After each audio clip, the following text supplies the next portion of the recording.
answered. So with that, I wanted to go ahead and introduce our partner for today, and he'll be moderating our conversation, Mark Philpart from Policy Link and Managing Director of the Alliance for Boys and Men of Color. Again, Mark's been a great partner for many of us here on this call, and especially in California, has been really leading and supporting our community partners to advocate and to shift policy shifts in California to make sure that we're breaking down barriers on a systemic and policy level for boys and men of color. So we thank you for that, Mark. And I'll go ahead and turn it over to you for your opening comments, and then maybe you can also help us to introduce our panelists. Thank you, Sergio. And as you described, you know, the Alliance for Boys and Men of Color is an advocacy network that has been very intentional about transforming systems that are failing boys and men of color, not only in California, but also in Mexico, Arizona, Texas, Louisiana, Georgia, Mississippi, Alabama, Florida, where we have partners. And those leaders have a very rich and deep experience with advocating for change and combating injustice.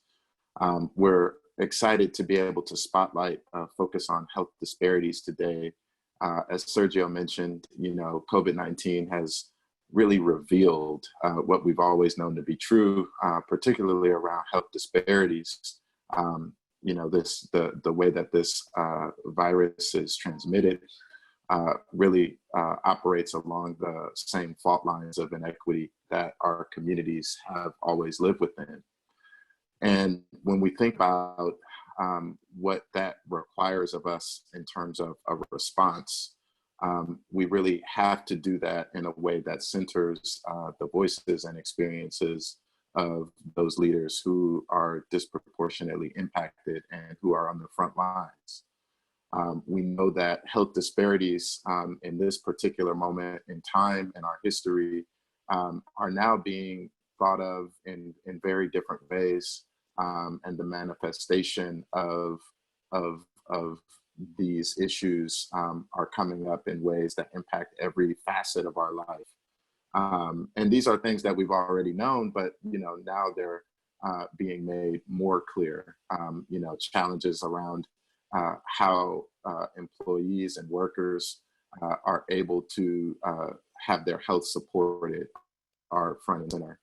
Issues around mental health and trauma are now front and center. And so today you'll hear about some of these issues from people who are working with very specific populations within the boys and men of color spectrum. We have, as many of you know, a deep and broad reach. The Alliance for Boys and Men of Color is inclusive of organizations that are working in Indigenous communities, in Latinx communities, in Black communities, and so forth. And so we're really excited about the opportunity to have you hear from some of these dynamic leaders working in these specific communities, but on a variety of different issues, which they'll speak to today. So without any further ado, I'm gonna start with D'Angelo Mack, who is the Director of State Policy at Public Health Advocates. D'Angelo, before joining Public Health Advocates, had a long history in violence intervention, violence prevention, street outreach, and brings a wealth of experience, both in terms of that work from the community perspective, but also nationally, and in particular, working in Black communities. And so happy to hear from D'Angelo this morning. Well, thank you, Mark, and the Alliance and the California Funders of Boys and Men of Color for inviting me and Public Health Advocates to just share around the work that we are doing to support our boys and men of color, as well as our communities of color in a whole. Just want to shout out everybody on the call. I hope everyone's well, their loved ones and family are healthy and whole. This is truly a challenging time for all of us in the sense of doing our work, but more so in just the focus on our households and communities. We get bogged down by the actual work we do, and sometimes forget about our household. So I lift you up, and I'm very hopeful for seeing some greatness come out of even this pandemic. Again, D'Angelo Mack with Public Health Advocates, just excited about the possibilities that even this pandemic could bring to supporting communities of color. Been doing this work for a very long time, over 15 years, and have seen the inequities that come from my community, that exist in our community. And I know that this crisis, this COVID-19 crisis, will deepen that. And so our organization has focused, on how we support young individuals during this time, but also shifting to what it looks like to support them post-COVID. And I'm not sure how far, Mark, you want me to go into our questions, but I can go through the whole litany. But just our group is really focused on the mental health, well-being, and wellness of our young people. Here in Sacramento, we lead the healthy development pillar of My Brother's Keeper. And during this work, we have really focused on how we discuss and create tools around the intersection of race, racism, and healthcare. And with the pandemic upon us, this has given us great pause to look at that even greater. Our team is really thankful to receive some funding from the California Mental Health Service Act to do some really innovative work around supporting young people as they're coming out of this pandemic. And so with our partnership in MBK and with different partners across the city and our youth fellows, we are working to create spaces for young people to come and feel healthy and whole about what to do post-COVID.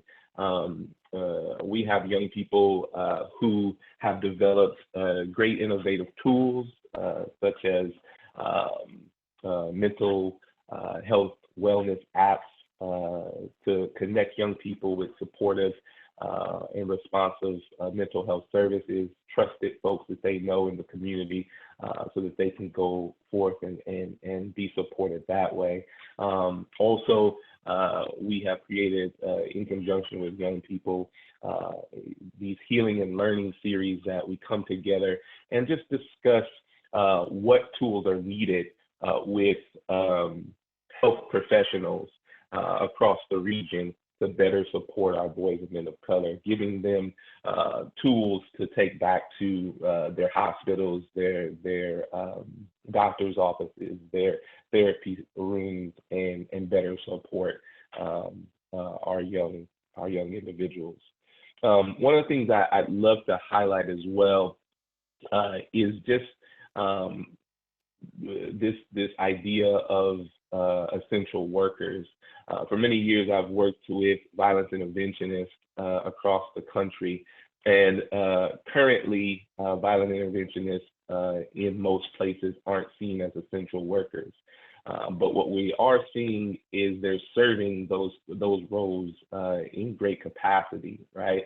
And so we are working on ways to better support credible messengers and violence interrupters and hospital-based interventionists, and created this space for them to come during this pandemic because they weren't being heard or seen. And so we created, along with the Hobby, the Health Alliance for Violence Intervention, this room, this brave space for them to come and share what they're seeing with their clients, because they're still out and visiting and supplying resources, but they're also dealing themselves.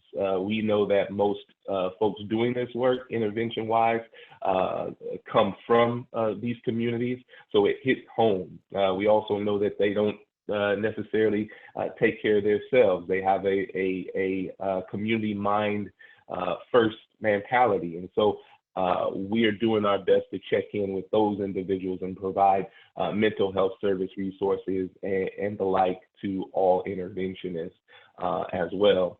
And then lastly, our group is working very closely with the American College of Surgeons Committee on Trauma. And our goal is to work with doctors and surgeons so that they understand the need of focusing on trauma-informed care in a way that supports the communities that we serve. One of the things I learned doing this work is that when a person came in with a gunshot wound or stab wound, that wasn't their first run-in with trauma. And so getting our doctors to understand the communities they serve will help us receive the resources that we need a little bit greater. And I'll stop there. I know it'll come back to me. I don't want to talk too long. I'll pass it on to someone else. Thank you, D'Angelo. I'm going to turn to April McGill from SACUI, California Consortium for Urban Indian Health.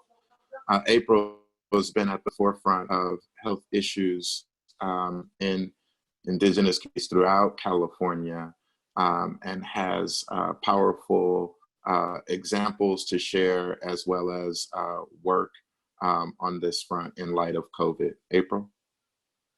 Thank you, Mark, and all the folks on the panel for being here today to discuss and share some of the health disparities in our community. I'm an enrolled member of Round Valley Indian Tribes. I'm Yuki, Little Lake Pomo, and Wailaki on my mother's side, and Amish Wapo on my father's side. And I currently live in San Francisco in Ohlone territory, and Today I'm in my own territory up north in Sonoma County with my family. So it's been really challenging for a lot of Native communities during this time. I know that D'Angelo had shared and mentioned historical trauma, and we know that a lot of our communities of color have experienced that historical trauma, and it has then become generational trauma for us. And so for a lot of our people of color that have experienced that trauma, this brings up a lot for them. You know, it brings up a lot, you know, like our ancestors have died of diseases and viruses, you know, and you know, we can talk about colonization and pre-contact and when our people were contacted with settlers, they had given us blankets that were infested with viruses and disease, and it wiped out nations of Native people throughout the United States, throughout Indian country. So for us, this is a reminder of those diseases. It's a reminder of that type of genocide, which is a genocide of viruses this time, and we think about that, and it's a public health issue. And so for our organization, for SACUI, we're the California Consortium for Urban Indian Health. We work with 10 urban Indian health organizations in California, and they serve a very diverse population of tribal people. And so when the pandemic has happened, we've really rallied with our partners and our community to look at ways that we could provide services to them and relief, COVID relief funds to them. So our individual members have been working in their communities. Our Santa Clara clinic has been hit one of the hardest in California. As we know, San Jose, Santa Clara County had a high level of COVID, and it really affected our American Indian community there. For a lot of our tribes here in California, specifically my tribe, Round Valley was also one of, which is in Northern California, and Mendocino was hit by COVID as well. And luckily they've been able to isolate the situation of one family. You know, and for Native people, this is really scary for us because, you know, in Western mindset, it's like, well, you know, death is something normal. Death happens and it's a way of life. But for a lot of Native people, like one death, that's one person who holds that sacred knowledge. It's that one person that may speak our language. It may be that only person that speaks that language. They're a teacher. So for us to lose our elders is something that's been really a priority for tribes. Tribes have really started utilizing their sovereignty. And I think that it's important to understand that tribes have a nation-to-nation relationship with the federal government. So our tribes are nations, and that's why we have our tribal sovereignty. And so we're not a race. And you know, the current administration likes to see it as a, you know, we're a race, but we're a nation. We have those treaties and federal guidelines in place to protect our people. So for a lot of Native folks, this disease has been really scary. It's been very, very hard for women, children, and families, because we do see an increase in child abuse. We see an increase in domestic violence. And so we also see a high amount of depression and anxiety among our men, because our men are our warriors. You know, we look to our men as those protectors and those providers. And when our men are like, you know, in a place of like maybe getting laid off and maybe not being able to provide for their families, it's caused a lot of stress for them. And so we really have been working hard in the Native community lately to, when the COVID virus first happened and we were to practice social distancing, a lot of our communities went online and started providing cultural wellness programming. And for the American Indian Cultural Center in San Francisco, they had partnered to do some powwow dancing, because a lot of our Native families depend on the powwows. They depend on the ceremonies and cultural events as a way of living. They're artists. They depend on, you know, their artwork of beadwork and dancing. And so it's not just something that's recreational. It's something that's a part of their life, their wellness, and how they make a living. And so again, that is another way that they have been able to keep practicing by having these virtual powwows and virtual contests to help provide a space for community. And the Cultural Center was able to get 50,000 people to log on and participate in this virtual powwow dance specials. So I know a lot of our other organizations are doing talking circles for our men. They're providing these spaces for our young men as well, for our youth, because our youth, we see they need to be connected to each other, and they don't have that space to talk. So we see some of our organizations doing these spirit hours. I know LA is doing, our United American Indian LA is doing a spirit hour, and a couple of our other organizations. For California, we've had about, I think it's 8 reported deaths for tribal members, and 2 of those deaths are between the age of 18 and 49. And so it is really scary, because we do see the increased numbers of over 49, and those are, again, those knowledge keepers. But for tribes, it's been really great to see our tribes practicing their sovereignty. Some of our tribes are working with local governments. They're making decisions to protect their community, and they're not allowing people to come into the reservation. They're making it so that some of their folks cannot leave. If you're not a tribal member, you can't come and go. and those are protections for the community. So it's really good to see that tribes have really acted really early on in this process, and I want to be respectful and acknowledge Navajo Nation. We have a lot of people out in California that relocated out to the Bay Area during relocation, and they have family in Navajo, and they have lost their elders. There was 31,000 cases of COVID in Navajo Nation, and they have a population of about 250,000. And so for them, that's a huge loss for them. They are strong in their culture and their language, and for them to lose that, it's a reminder of what has happened to our people. So we just want to continue to really just look at the other side of things, because I know, like, our elders and our traditional people tell us to think of a positive side of what's happening, because everything is a teaching.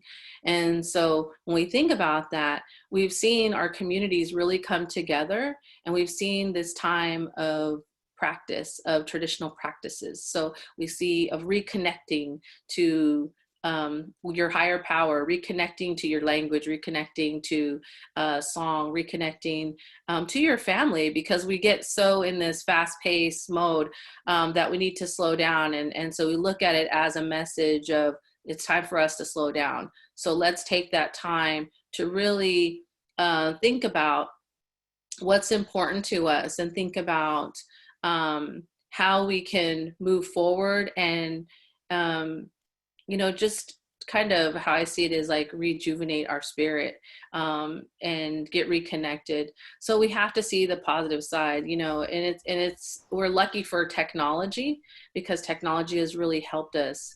And but we do see it still needing a lot more for our survivors and victims of violence, because we have seen an increase in missing girls. And we see that there's perpetrators that have been able to use this time as a way to focus on our young girls and get their attention through social media. So those are some of the things that I wanted to share, and just understanding that for our communities, we know what's best for our communities, and we've been partnering with the Latinx community in San Francisco to get food and pop-up food places, and working with indigenous communities there. We have a high population of Mayan community. So just working together and partnering. And I think that's what is really important, and that we're seeing a lot, is us partnering, because we all have a lot of those similar challenges that we're dealing with in this time of COVID. I'm looking to Mark because I don't know how much time I have. Thank you, April. No, that was incredibly powerful, and such a profound amount of loss, and just am deeply grateful for you to be sharing that in this moment.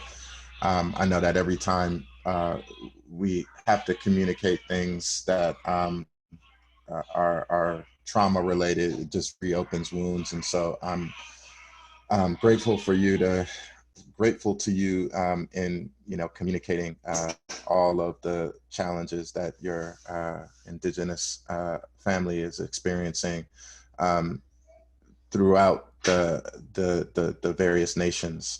One of the things that you lifted up that I think is just so important is this piece around mental health, and the talk circles. We have, in partnership with the National Compositors Network and the Brotherhood of Elders Network, developed a virtual men's circle guide, which is a resource that we can share with people. And we did it as part of our Healing Together campaign, which is really focused on ensuring that men are part of the solution and doing work with each other to end violence. So please, take a look at that. We will include a link to our Healing Together campaign in the chat. And your remarks just made me think about that. I'm going to turn to Kanwar Paul, who's also been a leader in our Healing Together campaign and our broader Boys and Men of Color network. Kanwar Paul leads the RISE Center and has very powerful perspective during this moment. RISE was one of the first people we reached out to when we were trying to figure out how to support our community of advocates and organizers. They developed some really powerful tools and resources and a strategy to be able to really pivot in this moment that I think is helpful for other organizations to hear that are working with and serving young people. So without any further ado, Kanwar Paul. Hi, everyone. Can you hear me? Okay, great. I was having technical difficulties earlier. Great to be on this call. Thank you for inviting Rise, myself.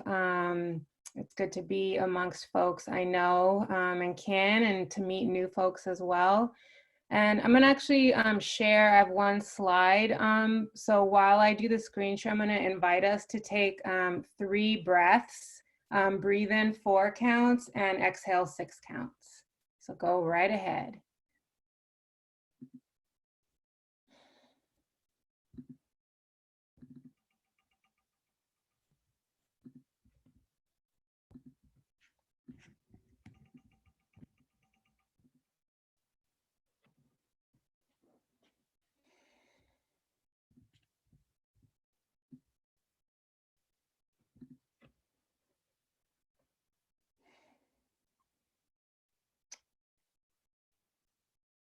So as we come back, I can share that I know one of the impacts in this time is my sort of cognitive capacity and ability to sort of like, oh, I can just kind of talk and wing it. I've definitely seen that diminish. So I've been needing to create visuals and slides for me to look at to talk, especially when it's just like 5 or 6 minutes. So for those of you who don't know RISE, we're a youth center. We're located in Richmond, California. We are a physical space, but we also really identify as a home, a beloved community, and akin amongst so many of the movements, intersecting movements for liberation and freedom. And so I feel really grateful to be able to be part of this organization, to be part of the movement work, to be part of a community that is often over-surveilled and undervalued, but really shows up with immense love and fortitude. And so with that, what I can share is, our work is really grounded and centered in loving relationships. And we provide an array of programs across community health, youth organizing, education and justice, media, arts and culture, integrative programming that we really work to make it feel seamless for young people, and that it's all just sort of one place and one program, no matter what room they're in, no matter what staff they're with, or what peers they're with, and really understanding that our work is our programs are really platforms to build those loving relationships. And our outcomes are really about, do young people feel loved? And do systems love young people? That is really how we kind of move and measure and mark our work. And one of the things, many of you who know RISE know this, but that we really see our work is to hold our relationships with immense love, and also with immense righteous rage. And how do we steward and channel the rage that we feel is very reasonable for our young people who are Black, Brown, Indigenous, poor, queer, and again, who are often dehumanized and devalued, and continue to show up for and with each other, and even for and with adults and systems that don't always look out for them, or I should say rarely look out for them.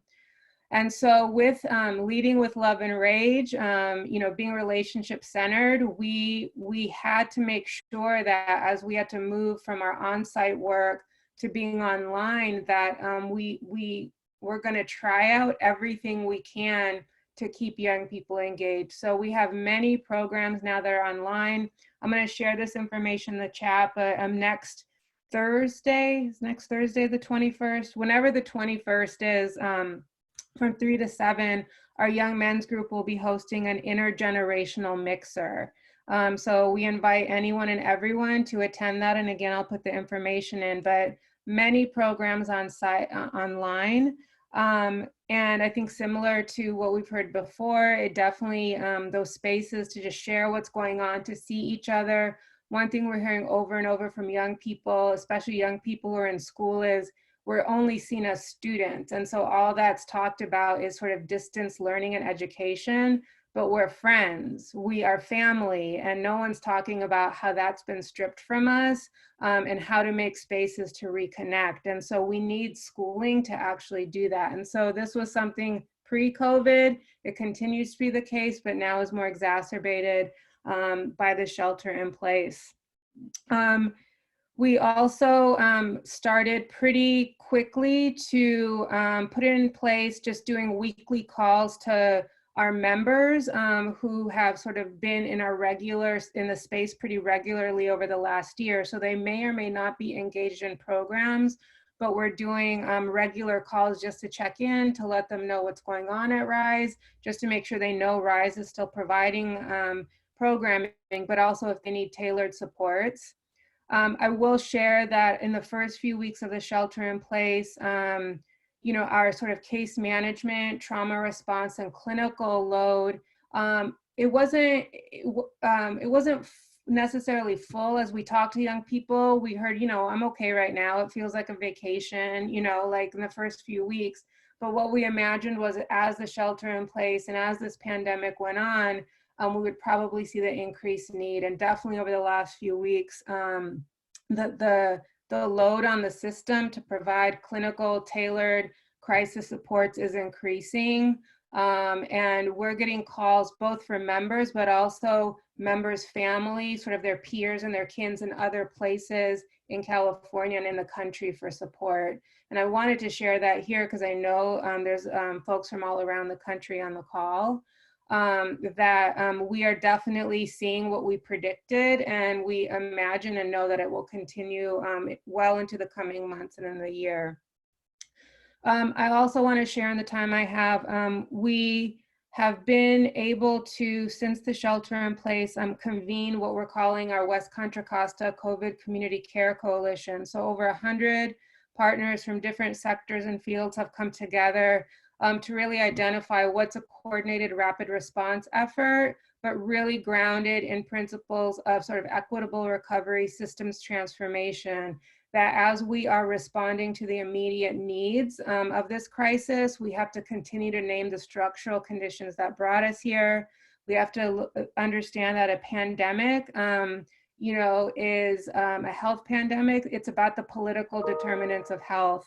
That pandemics are a result of violence, it is violence, it's state violence, it's syndemic violence. And so our interventions and our advocacy work and our policy work has to address it as how are we intervening the state violence illuminated in this pandemic. But we also need to make sure folks in our communities, our families, our children, our staff are getting what they need in the moment. I will also share that we have provided, as an organization, what we call kind of COVID stimulus funds for our staff to be able to, set themselves up at home to do work, to actually sort of figure out in their new family configurations, where might losses in income be. And so we've been providing some ongoing financial support to staff in the form of disbursements it doesn't make up for everything, but we're really trying as an organization, like how do we take care of the people who are taking care of our young people? I will also just add that as a result of this community care coalition, we started meeting since the first week of the shelter in place. And from that, something that has emerged, which we just launched last week, was the Richmond Rapid Response Fund. So actually a fund that we are actively fundraising for, to again provide the immediate supports, but also to really figure out and build towards an equitable recovery. And I will say that I think a few distinctions for this fund from some of the other funds that we know were set up pretty fast was this was really a community-centered, community-engaged process. We are providing direct disbursements to families. And again, really grounded in principles and practices of justice, of reparations, of transformation, of truth and reckoning. And the last thing I'll say right now is I think what keeps coming up for us, this was pre-COVID, it's certainly now, pandemics, just reveal and exacerbate existing inequities. And I feel like just this question, I heard it the other day, is like, how are we really sharing the risk? Because we don't all share the same risk. I hear, and see the sort of comments about we're all in the same boat and we're not. So how do we understand risk as political, risk as structural, that it's not behavioral, and that some of us are more protected around sort of the harms of risk? And I do think as funders, as providers, as policy folks, we need to think about who has to bear the burden of risk and who doesn't, and this is an optimal time. I'd also ask us to think about how do we fuel the resistance? We know, folks of color, we know we're resilient. We don't need anyone to tell us that. We don't need anyone to sort of fund how are we going to be more resilient. We're actually sick of being resilient because we have to be resilient to supremacy. And so we want we need to know and figure out how do we fuel the resistance so that we can actually dream and dial into the disruption. Many of us are working for systems transformation and disruption. We're disrupted, the systems are disrupted. So how do we dream our way through it and dial into it and actually look at disruption as our new baseline? That how do we keep that moving? And what it's gonna take is beloved community to be in healthy struggle together. But that is how we're gonna build power and build the systems where we meet the outcomes that young people feel loved by our systems. Thank you. Thank you, Kanwapal. I just want to remind everyone to use the chat function to insert your questions. Shortly, we'll be able to have a discussion where those questions will be asked and answered verbally, but we will also encourage you to just queue them up in the chat box. One of the things you said, Kanwapal, really struck me, that the nature of this pandemic and who's falling ill is a function of, structural challenges and inequities. And we've been looking at, kind of the geography of opportunity and the geography of the illness. And we know that, the way that the risk has been spread is inequitable, and communities that are more dense seem to have higher levels of concentrated poverty, have higher infection rates and death rates, and at the same time, we're also seeing that workers who have been forgotten are now on the front lines or are essential. And so when we were putting this together, we wanted to hear from the Dolores Huerta Foundation because, as many of you know, they have a long and rich history in California's Central Valley working with farm workers.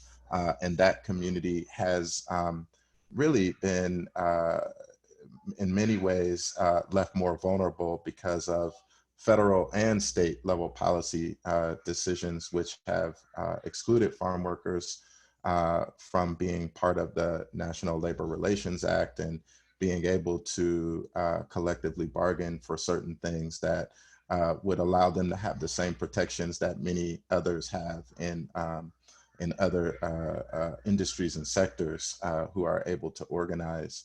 And so because of that, we see this situation where there are no supports, where people are not only more at risk because they're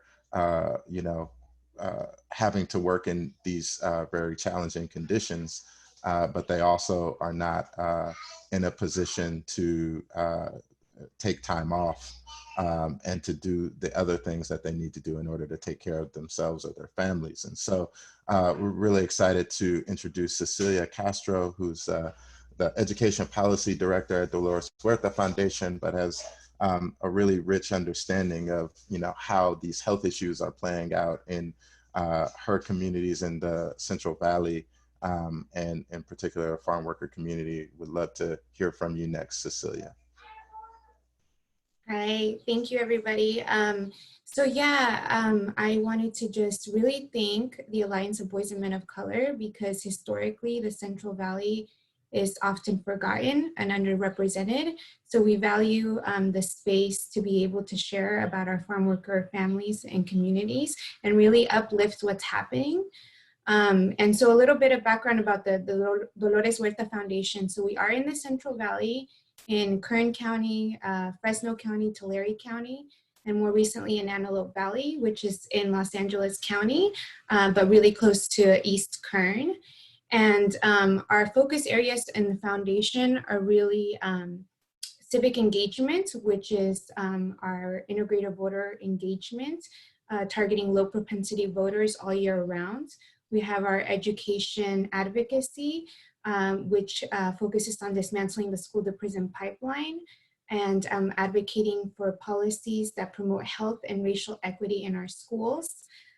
We also have our leadership development, youth leadership development, which really focuses on creating a leadership pipeline in the Central Valley to create civically active youth that no matter what career path they take, they will come back to the Central Valley to continue improving their schools and communities. And our initiative with ending child poverty, and I will share links to that, which is an initiative with an alliance of over 100 organizations that are working to address housing instability, childcare shortages, healthcare access, effective workforce development programs, amongst a lot of other things through legislation and funding. So I'm gonna just really get right into it because I only have a little bit of time. So I did want to share about some of the conditions that farm workers were currently experiencing prior to COVID and have only made them more susceptible to the virus. So I know Mark was mentioning a little bit about that prior to me speaking, but really one of the things that is really concerning is the living conditions of farm workers. So we know, for example, in one of our rural farm working communities in Lamont, the data shows us that there's an increase in population.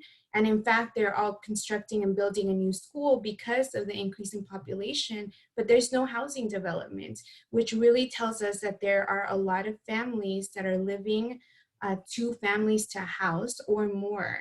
And so these are just conditions that are making them susceptible to the virus, including the fact that now they're, also carpooling to work in the fields, right? So they're not carpooling with family members. And so there's just a lot of conditions that existed prior to COVID that are now affecting and impacting our farm workers.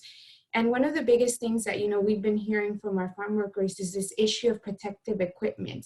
So yes, there are laws that have passed so that farm workers are provided equipment, but sometimes those laws are passed, and when it comes really down to the ground, to our actual farm workers, they're really not receiving this equipment. That's one of the issues, and I'll talk about how we're addressing some of that in just a bit. But the other is the access to healthcare. So in the Central Valley, there's already an issue of access to healthcare.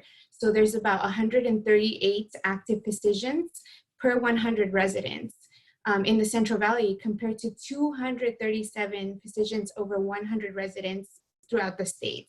So there's already an inadequate supply of healthcare professionals that are contributing to the factor of poor health outcomes here in the Central Valley for our farm workers. And so now with COVID, right, we know that there's healthcare jobs that have been lost nationwide. And so that has really impacted a lot of our clinics here closing. And then the other issue is this issue of food insecurity. I mean, it's just, we know for a fact that, there are food deserts in the Central Valley where we have a high number of residents in the Central Valley that live more than 1 mile, and that's just in an urban area, or up to 10 miles in rural areas from the closest supermarket. So making access to food very, very difficult. Now, there has been a lot of improvement in areas in the counties of Fresno and Kings County, where there is more access.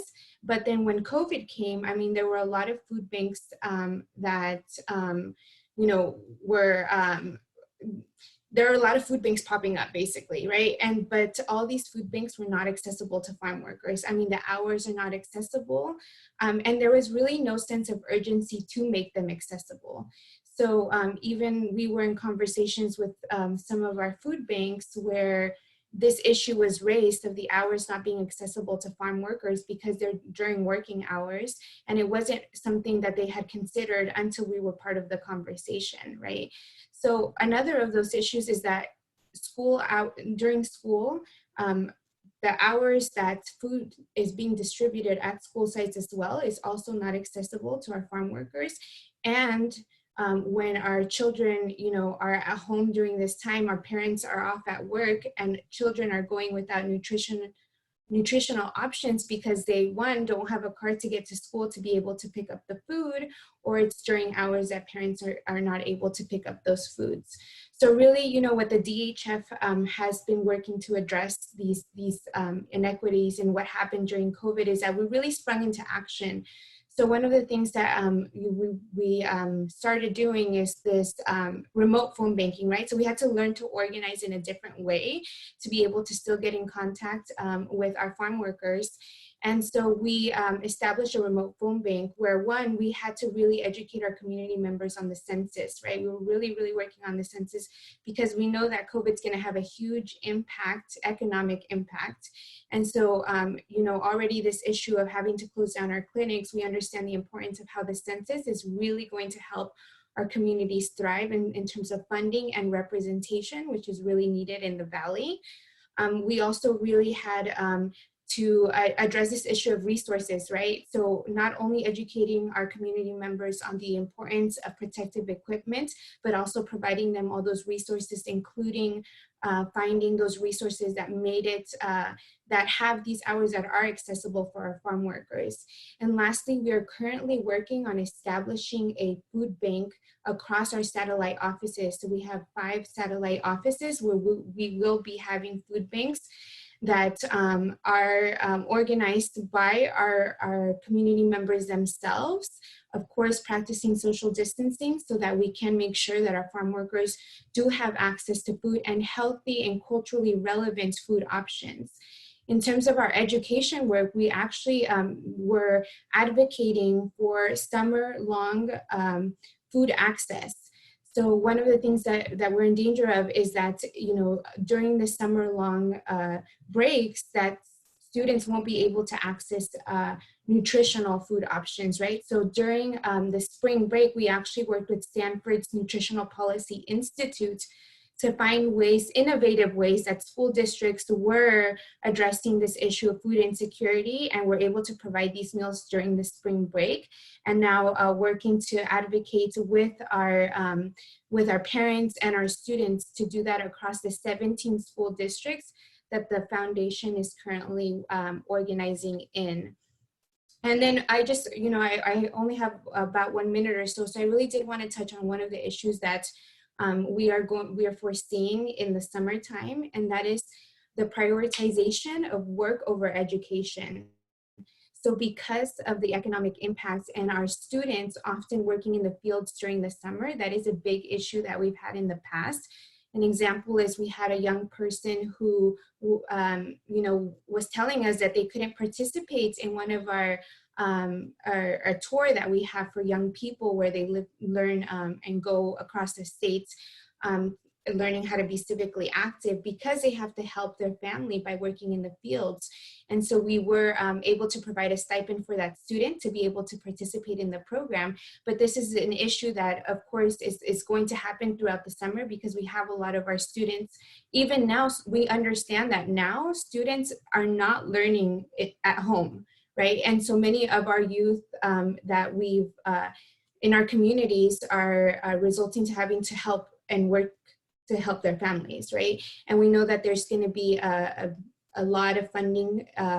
There's a budget, cuts into education right now, about $18 billion. That's going to be cut in funding. So we're really working to address what the impact of that is going to be with our students, because as I mentioned, our work really is about dismantling the school to prison pipeline and ending the push out of Black and Brown students.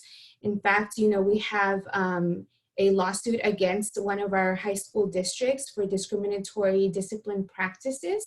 And so we know that COVID is going to have a huge impact into our education system. And that is one of the things that we're definitely trying to address with our youth through this leadership engagement. Keeping our youth really active during this time has been definitely a challenge. There are a lot of young people that are unmotivated. They don't have access to technology. They don't have, the nutritional meals that they often have when they go into the school. So we're really trying to address that by keeping our youth engaged and active and giving them the opportunity to have other ways of learning through the foundation. So I really also just want to invite folks to learn more about the End Child Poverty campaign. And I will share more about that. And one other thing is that we do want to invite folks also to Dolores' 90th birthday party. So she just turned 90 years old, and we're going to have a virtual birthday party, and want to share a little bit more about that, and I'll do that in the chat. So thank you. I think my time is up, but I really want to thank everybody for listening to what we're experiencing here in the Central Valley. Thank you, Cecilia. Sergio. Great, thank you all. So we're going to transition now to a question and answer. Before we do that, just thank you to all the panelists for sharing your great work and the love that you all have for your communities and being able to share that with us, and again, sharing the stories of what's happening in your communities and how you all are pushing beyond the barriers to make sure that your communities are served. I think a great point that Cecilia brought up, right, is she started talking about education. We as a California Foundation of Boys and Men of Color, as well as the Alliance of Boys and Men of Color, we focus in on the life course framework for boys and men of color, utilizing that as a guide, and that really guides us to tell us what the on-ramps and off-ramps are for success for boys and men of color. And what we know, right, that these aren't siloed issues that young people face. They face them all at once. And for us in philanthropy, we're really trying to make the push to make sure that we also start to address the needs, not in silos, right, but thinking about how we connect and intersect all these issues that boys and men of color and our communities of color face, to make sure that we are not missing or creating more gaps, right, by only funding certain bodies of work, but thinking about the connection between health, the connection between education, the connection between housing, to make sure that we're really thinking about the whole person and the whole community, as opposed to just thinking of the issue as a silo. So we definitely invite folks to learn more about how we're thinking about that through our philanthropic efforts, but also to learn from our community partners and how they're addressing these needs holistically, right, for our young people in our community. So we really want to thank you all for bringing that up. We have a couple of questions here that we definitely want to see if we can address. The first, I'll direct it towards April. A question came around the role of Indian Health during the pandemic and thinking some of the health clinics. What have you seen as some successes or some challenges still that you all are facing when it comes to the role of Indian health institutions around COVID? So for American Indians, you think about the Indian Health Services and funding that comes from the federal government. For urban communities in California, California has the highest population of Native people. We have 109 tribes in California, not including the non-federally recognized tribes, and the highest population of intertribal people and indigenous people than any other state. So when we think about that, we think about healthcare and we think about services, these urban programs get 1% of federal funding. So tribes do get funding, but it's a really low amount. And so when the COVID-19 happened, the federal government enacted the COVID Care Act, and the COVID Care Act gave, it was $600 600 million to tribes and urban communities. But the thing I want to mention is that 10 tribes and Navajo, including Navajo Nation, filed a lawsuit against the federal government because they seen a preference given to the Alaskan Native corporations in Alaska, because Alaskan Native corporations bring in money because they're corporations. And so they were giving funds to them as a priority. Navajo Nation had asked for those funds and help months before the COVID outbreak, and they didn't receive any. So communities are really struggling. Tribal communities, I think there's this idea that tribes that are gaming casinos, that have gaming casinos, have money to provide. That's the other thing. A lot of communities that have casinos, their employees do not qualify for some of those unemployment benefits because of their tribal sovereignty. So that's another thing that folks are not aware of. So I think it's really important to understand that, like, supplies have not gotten to Navajo Nation. They haven't gotten to tribes. I know for Round Valley, they worked with the county, the public health department in Mendocino to get tests to tribal members, and we're able to do testing. We've seen an increase in testing throughout California, which is good. But I think that's also due to our governor. So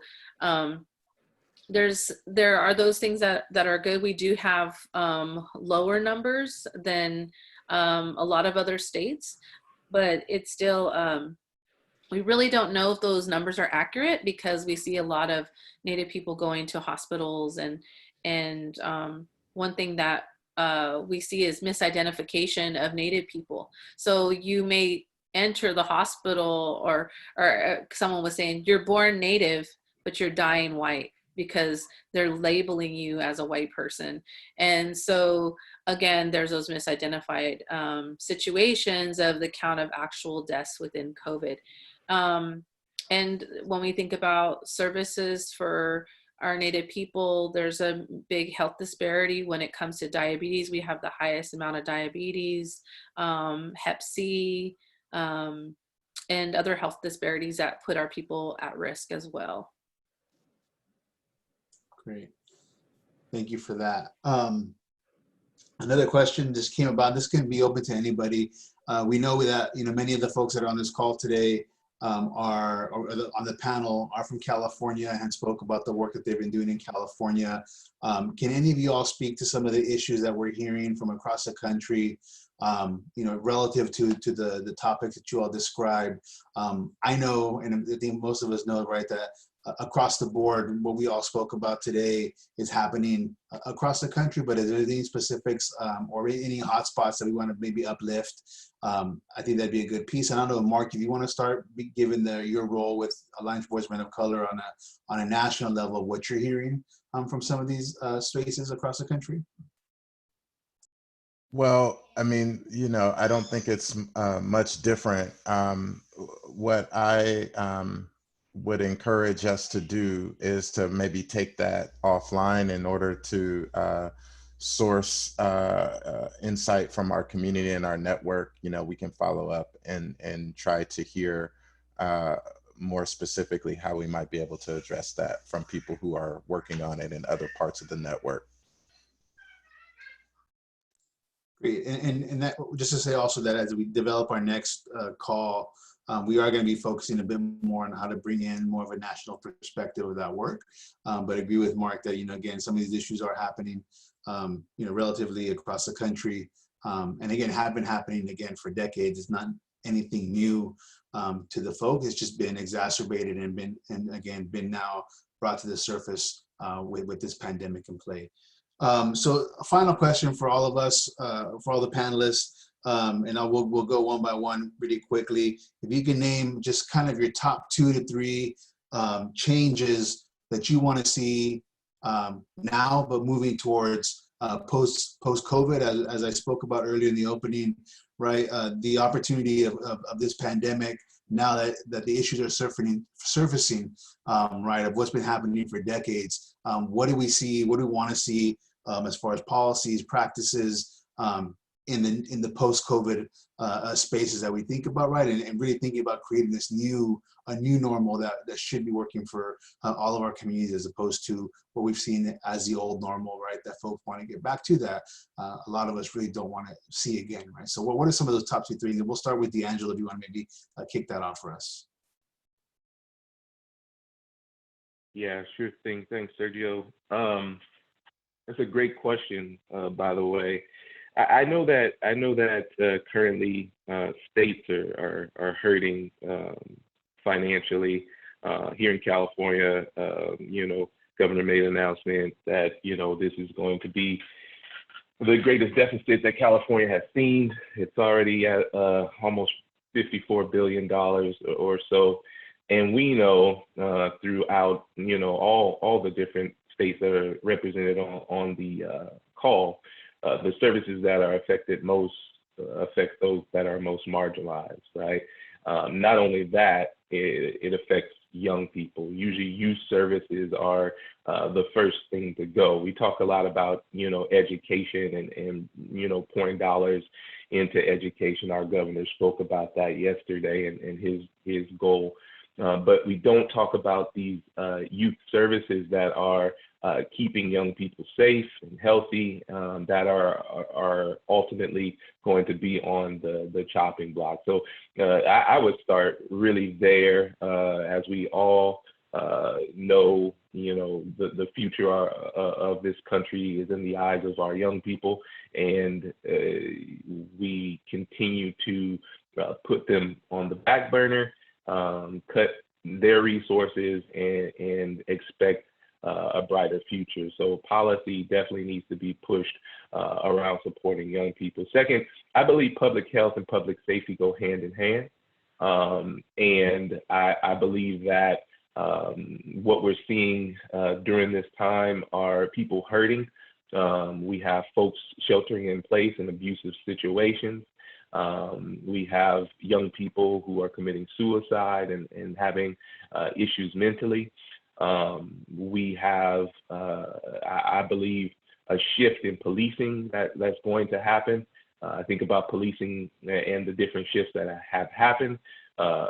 First, from slave patrol to the war on drugs, and now we possibly can see a different shift with COVID. And so there needs to be a greater response around public safety. Policies need to be changed and enacted. And I know we're doing some great work in California around different legislation, specifically a bill called the Crisis Act, which we're trying to move forward, that presents emergency response in a community-based way, right? I know that once young people are back on the streets, once folks are back on the streets, with all the mental health stuff that will come from COVID, we'll need a response that's suitable to the mental health need, not a sign of force or state sanctioned violence, but we need folks who are responding to these situations in a trauma-informed way with an understanding of community. And so making sure policy is changed in that way is great. And lastly, just, small businesses, when it comes to people of color, need to be tremendously supported.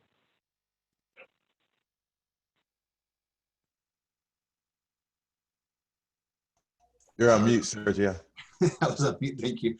Cecilia, do you want to go ahead and jump in? Top 2 changes you'd like to see post-COVID? Sure. So there's so many. So I was just thinking about that, and trying to narrow it down to my 2 is really hard.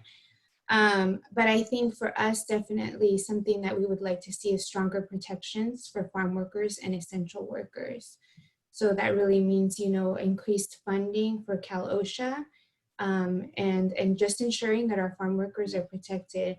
And we can do so much as far as, at the local level to provide education, resources, services, but really there needs to be stronger enforcement to make sure that our families are being protected when it comes to the virus.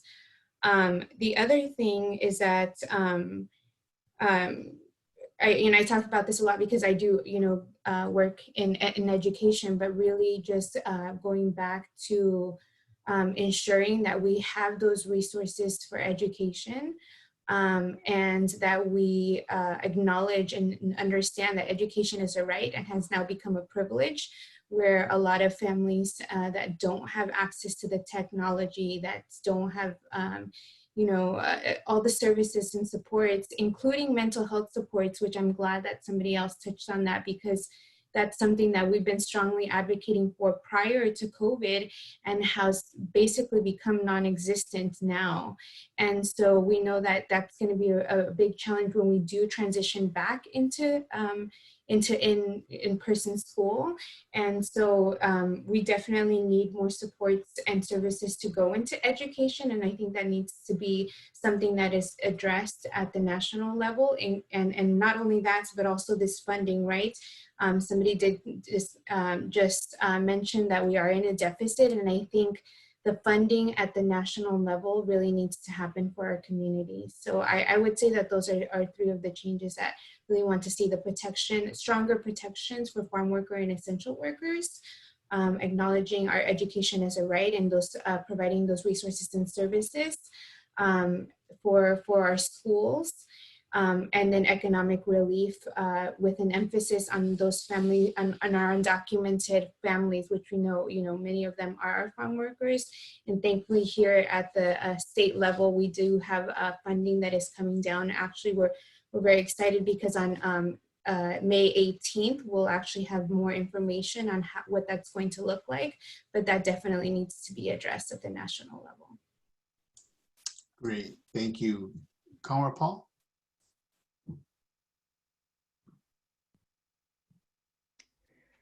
Hi. I again just sort of check everything that I've heard from the fellow panelists in this question and in their presentations. And I think for us, we are committed to centering, responding to, and uplifting the priorities, needs, and interests of young people of color.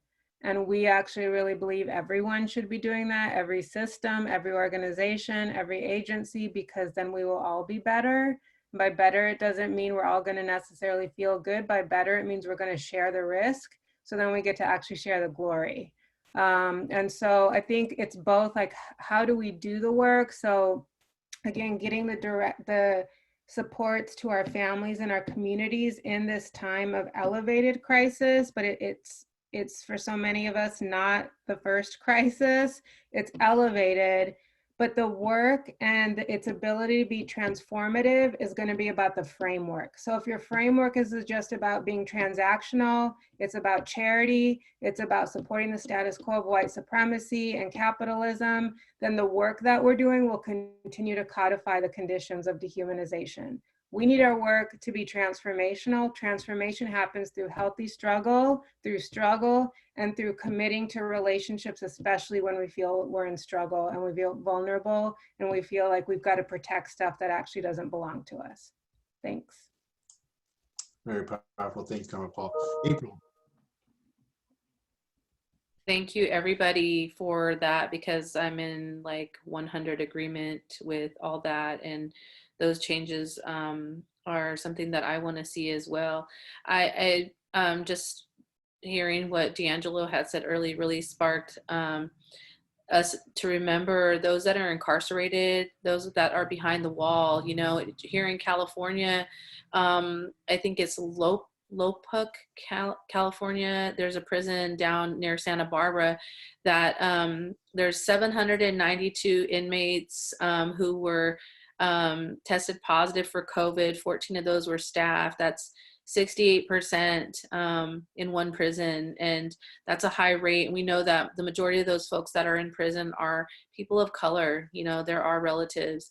And so just keeping them in mind and knowing that we need to come together in spaces like this more often to hear what each of us are doing to help our communities and work together, because we know that this work is so important. And when we come together, we can heal our communities and create that wellness. And because one thing that really I want to see changed is understanding that this disease is violence against our bodies.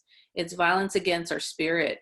And when we start looking at what's happening to our communities with things such as disease, that it is violence, that we've been exposed to that. And so how do we heal from that? So like when we think about healing after COVID, what is that going to look like?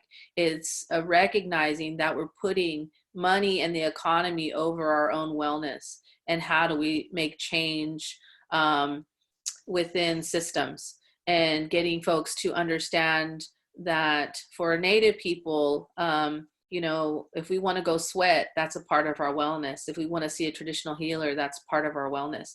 And that's our plan of care. And that for other communities of color too, that have their way, that's a part of their wellness, and getting folks to see that. And just not to forget, you know, about those that are on the street that are suffering with addiction as well, and how they are at high risk of getting this disease. So I really just want to say that, because I think that we need to remember those folks too, and include those populations in the conversation as we move forward with COVID, and reaching out to our local and state representatives, and really getting in their face to make this policy change, and putting our people first. So thank you for that. Thank you, April. Mark, you want to add your two pieces, and then we can close out soon after that.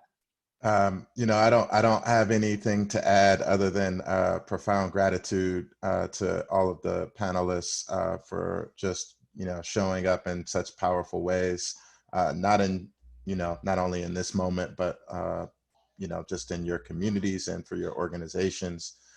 Really proud of you and grateful for our connection and the work we do together. Sergio, thank you.